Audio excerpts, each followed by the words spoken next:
Saudara, KPK kembali membuka kasus suap yang melibatkan buronan KPK Harun Masiku. Hari ini KPK memeriksa mantan komisioner KPK yang juga terpidana dalam kasus Harun Masiku, Wahyu Setiawan.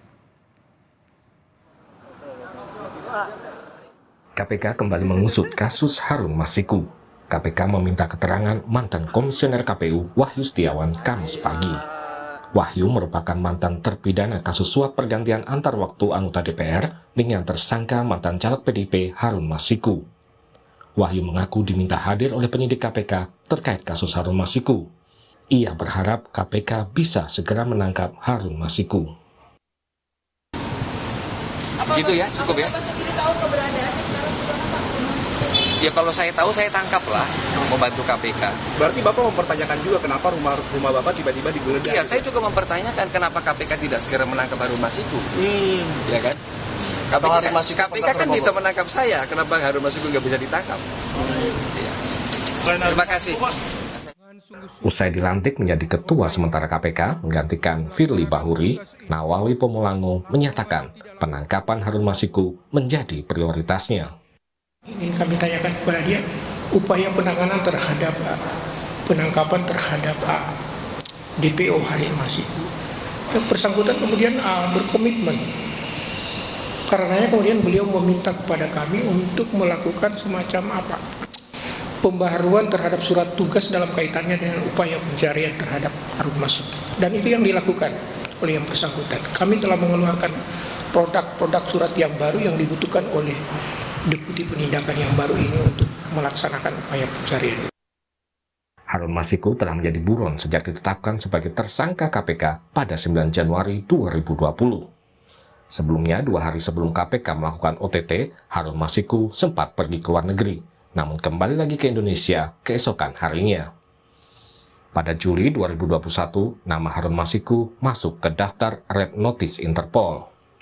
Harun Masiku sempat dikabarkan berada di negara tetangga, namun polisi menyatakan Harun Masiku bersembunyi di Indonesia.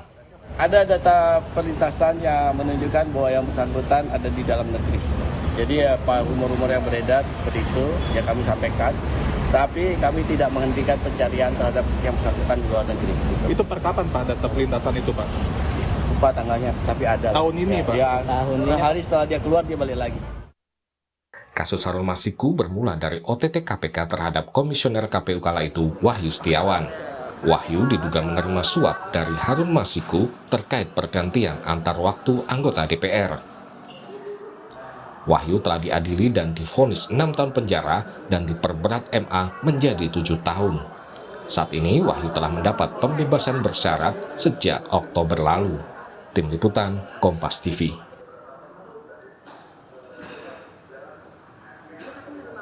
Saudara, kasus Harun Masiku memasuki babak baru. KPK kembali mengusut kasus Masiku dengan memeriksa ex-komisioner KPU Wahyu Setiawan di bawah pimpinan Nawawi Pomolango. Akankah Harun Masiku bisa segera tertangkap? Kita bahas bersama Wakil Ketua KPK 2015-2019 dan pegiat anti korupsi dari Posdem Universitas Andalas, Ferry Amsari. Bang Ferry, selamat petang. Pak Laude, selamat petang. Sore Mbak Livi. Selamat sore, selamat petang. Saya ke Pak Laude. Pak Laude, kalau kasus yang kemudian sudah lama dianggaplah tenggelam, begitu kemudian diusut lagi, diperiksa lagi, apakah ini kemudian artinya KPK punya bukti baru soal Masiku? Kalau soal Masiku itu saya pikir bukan soal bukti baru, karena dia buron. Sebenarnya itu kewajiban dari aparat penegak hukum untuk selalu memburu tiap hari, tidak boleh metieskan sampai kapanpun. Karena dia buron, maka seharusnya ya akan harus dicari. Itu kewajiban aparat penegak hukum. Dan seharusnya bukan cuma kewajibannya KPK itu. Artinya kalau KPK bisa meminta Interpol, bisa meminta teman-teman dari luar negeri yang lain, biasanya seperti itu. Misalnya dari Dinas Imigrasi, semua negara, semua tempat perlintasan, itu bisa dimintain. Semua jaringan yang dimiliki negara harusnya harusnya tetap memburu itu. Pak Laude, sebagai mantan pimpinan KPK, ketika ada satu DPO yang lebih dari 3 tahun tidak pernah tertangkap? Apa sulitnya sih sebetulnya badan negara kita apapun itu untuk menemukan seorang Harun Masiku? Ya, saya pikir saya tidak tahu persis ya, karena saya bukan penyidik. Tapi seharusnya tidak sulit, Apalagi kalau lihat background Harun Masiku ini kan bukan orang yang memiliki semua uang di dunia untuk bisa berkeliling dunia seperti itu. Jadi kan latar belakangnya, bahkan saya kenal dari mahasiswa. Dia adik kelas saya sebenarnya dulu di di UNAS. Jadi saya tahu anak ini. Tetapi maksud saya dia memiliki keterbatasan untuk bergerak banyak. Karena itu kan kalau mau berlari dari satu negara ke negara lain, mau mengubah operasi plastik, mau mengubah nama atau mengubah kewarganegaraan, biasanya membutuhkan uang yang sangat banyak untuk hal-hal seperti itu. Jadi sebenarnya seorang Harun Masiku menurut saya kalau KPK serius itu seharusnya bisa didapat. Dan semoga saja pimpinan yang sekarang bisa. Saya ke Bang Ferry. Bang Ferry, Pak Ode tadi bilang nggak susah kok untuk menangkap Harun Masiku. Dan kalau KPK serius harusnya bisa ditangkap. Ketika awal Pak Nawawi kemudian dilantik kan juga sudah menyatakan bahwa ini akan jadi salah satu fokusnya. Jadi kalau sekarang tiba-tiba Wahyu Setiawan dipanggil, kasus Harun Masiku kembali diungkap lagi, menurut Anda ini memang fokus penanganan KPK saat ini kembali dibuka atau gimana? Ya, saya pikir memang sebagaimana disampaikan oleh Bang Laude Muhammad Syarif ya, bahwa ini ada kewajiban untuk setiap hari memastikan buron ini tertangkap. Karena kepentingannya tidak hanya soal KPK, karena ada demokrasi yang terganggu dalam kasus ini. Sebab orang ini hendak mengganggu proses penyelenggaraan pemilu dan penentuan representasi kita di DPR. Jadi saking seriusnya perkara ini.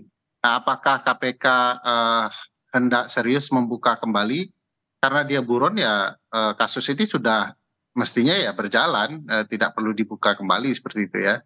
Tapi apakah ini adalah gambaran niat KPK untuk lebih serius? Saya pikir iya, karena ketua yang baru ya, walaupun sifatnya sementara, memberikan janji untuk segera menangani ini dan itu jadi target.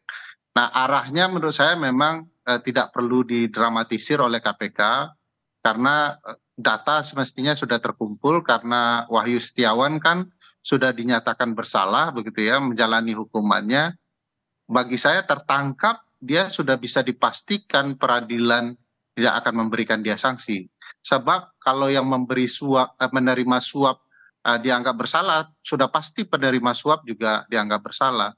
Namun ruang besar di balik pemberi suap mungkin itu yang akan menjadi rumit kasus ini. Karena bukan tidak mungkin kasus ini melibatkan kepentingan-kepentingan politik di belakangnya. Karena kita ketahui bahwa ini ada kursi yang diperebutkan, suara parlemen yang harus diganti karena seseorang meninggal ya, dan dia harus mendudukkan posisi itu sementara dia ada di urutan ke-6. Jadi mustahil sebenarnya dia bisa duduk, tetapi karena ada kekuatan politik, ada permainan di internal KPU juga, maka seolah-olah ini bisa masuk akal. Bagi saya ini mudah untuk membuktikan, tinggal political will dari KPK untuk memastikan ini orang tertangkap. Nazarudin dulu lebih rumit, saya pikir itu bisa ditangkap. Jadi hampir mustahil, saya sepakat dengan Bang Laude M. Syarif bahwa ini mustahil tidak bisa dilakukan oleh KPK jika ini betul-betul diniatkan oleh KPK secara sungguh-sungguh. Jadi selama 3 tahun ini tidak ada niat serius untuk menangkap Harun Masiku, itu kenapa nggak ketangkap menurut Anda? Ya, ketuanya begitu, bagaimana dia bisa menangkap?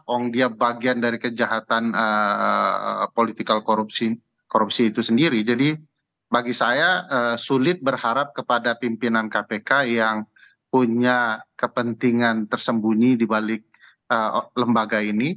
Kita tentu akan bisa berharap kalau memang ini bagian dari perubahan KPK yang baru dengan pimpinan yang baru, maka akan ada sesuatu yang bisa dibuktikan kalau kasus ini dituntaskan.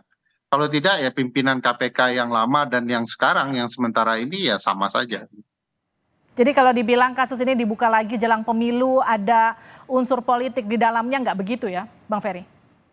Nuansa politik akan tinggi, saya pikir, karena ini mengancam partai tertentu, partai yang kurang lebih berbeda saat ini dengan penguasa yang dilibatkan dalam perkara ini. Mau tidak mau, ini kalau kita bicara jujur ya, kursi nomor urut 6 menjadi nomor urut 1 itu kan butuh persetujuan dari pimpinan partai politik. Tentu ini hendak mengganggu nuansa politik itu. Tapi sekali lagi hukum kan tidak bicara nuansa politik itu. Hukum bicara kebenaran apa yang mau hendak diungkapkan. Kalau ini ada permainan politik termasuk pimpinan KPK itu memanfaatkan jabatannya, menyalahgunakan wewenangnya untuk kepentingan politik, dia juga suatu waktu akan bersalah. Oke, saya ke Pak Ode. Pak Ode, kalau setelah kemudian Harun Masiku jadi prioritas Pak Nawawi sekarang, apakah ketika nanti Masiku ketangkep, ini bisa memulihkan citra KPK, Pak Ode? Ya, kita selalu berharap bahwa KPK itu sebenarnya adalah rumah harapan bangsa, rumah harapan reformasi. Jadi saya pikir kayak utang-utang lama yang dianggap menyandra KPK sehingga sekarang itu saya terus terang ketika membaca survei dari CSIS yang KPK itu jauh di bawah polisi sekarang seperti itu, saya terus terang tidak nyaman ya mengetahui seperti itu karena saya pernah menjadi bagian dari KPK. Oleh karena itu saya berharap bahwa Pak Nawawi dan kawan-kawan itu bisa sedikit demi sedikit mengembalikan rasa percaya itu. Dan satu-satunya yang bisa mengembalikan rasa percaya adalah kesungguhan dalam memberantas dan mencegah korupsi. Yang kedua yang saya ingin sampaikan juga, mungkin Kompas TV juga perlu ini dikit-dikit mempertanyakan Wahyu Setiawan ini kok sudah keluar, dia dapat itu 7 tahun loh di Mahkamah Agung. Berarti yang dia jalani itu hanya 3 tahun di penjaranya itu. Remisi macam apa itu lebih dari setengahnya. Yang wajar itu kan biasanya orang mendapatkan remisi yang baik setelah dia menjalankan 2/3 dari pidana yang dijatuhkan. Itu rumus di dunia lain gitu. Tapi ini sudah keluar pula seperti itu. Jadi ini perlu juga kita tanyain ini Wahyu. Lo cepet banget keluarnya lo dapat berapa kali remisi itu? 17 Agustus dapat, Natal dapat, Lebaran dapat, apaan tuh seperti itu. Jadi yang kayak begini-begini nih. Jadi sebenarnya, tapi ini bukan tanggung jawab KPK ini, karena diubah undang-undangnya sehingga pemerintah itu kelihatan memang pemerintah yang sekarang itu menurut saya tidak pernah serius memberantas korupsi ini, termasuk dalam kasus Harun Masiku ini sebenarnya. Jadi jangan kita harus melihatnya juga mungkin secara agak holistik di luar si Harun. Karena Harun itu hanya aktor kecil atau aktor figuran dalam di dalam pentas drama pemberantasan korupsi Indonesia. Pak Ode, kalau Harun Masiku itu adalah aktor kecil, figuran dalam besarnya pentas drama yang tadi Anda katakan, lalu menggali keterangan lagi dari Wahyu yang sudah jadi terpidana, sudah keluar, itu untuk apa? Ya itu salah satunya, makanya saya bilang, saya karena dia dalam penjara, dia baru keluar, tentu kalau kita menanyakan informasi keberadaan Harun kepada Wahyu, itu menurut saya agak salah. Cuma saya yakin penyidik-penyidik KPK mungkin menanyakan hubungannya dengan dia ketika dia menerima untuk merefresh kembali, itu juga tidak salah. Karena siapa tahu dari informasi tambahan ini bisa didapatkan. Tapi terus terang saya kaget saja ketika saya lihat, wah Wahyu diperiksa. Bukannya dia di penjara dapat 7 tahun dari MA. Sekarang kok tiba-tiba seperti itu. Ini Oke, kan saya ke Bang Ferry. Gimana responnya Bang Ferry? Termasuk soal tadi tanggapan Pak Wahyu yang juga sempat menyatakan, nangkep saya bisa kok, kenapa nangkep Harun Masiku nggak bisa? Iya, ini kasus penuh keheranan ya. Kita heran 7 tahun bisa jadi 3 tahunan. Kita heran kenapa Harun Masiku belum bisa ditangkap. Padahal ini bagi teman-teman pemberantas korupsi ini hal yang bukan hal yang sulit. Saya tentu juga merasa kenapa kasus ini berputar-putar ya, lama sekali. Kuat dugaan memang kalau dilihat profilnya Harun Masiku, Bang Laude M. Syarif sudah sampaikan, ini bukan orang yang punya kemampuan untuk menyembunyikan dirinya secara lama ya, dan kita bisa merasakan ini cukup lama dia bersembunyi. Dari profil itu kita bisa mengetahui ada pihak lain yang kemudian melindungi dan menyembunyikan Harun Masiku. Makanya saya menyinggung, bukankah untuk seseorang dari peringkat 6 artinya untuk bisa duduk di parlemen menjadi peringkat 1 butuh persetujuan berbagai pihak agar dia bisa meloncat, dan itu besarnya. Bang Ferry. Nah, apakah ini urusan politik nanti kita bahas? Mudah-mudahan pengadilan bisa membongkar apakah penanganan perkara ini ada ruang kepentingan politiknya atau betul-betul murni dari untuk membongkar perkara. Kalau saya, ruang politik itu pasti ada, tetapi yang perlu dipastikan pelaku kejahatan ditangkap. Tapi Anda optimis nggak Harun Masiku kali ini akan betul-betul bisa tertangkap, ataukah kasus ini akan menguap lagi? Ya mudah-mudahan ada keseriusan. Saya merasa tidak mungkin ketua menyampaikan tanpa ada keseriusan di balik. Terima kasih. Saya tambah sedikit kalau bil saya. Jadi menurut saya kalau serius pasti bisa. Kalau serius pasti bisa. Intinya seperti itu. Yang penting kita menunggu keseriusan KPK untuk menangkap Harun Masiku dan mengungkap kasus. Contohnya dulu Neni Nurbaiti misalnya itu istri Wakapolri. Itu bisa kita diambil kok. Apalagi si Harun gitu. Terima kasih Pak Laude, terima kasih Bang Ferry sudah bergabung di Sapa Indonesia Malam.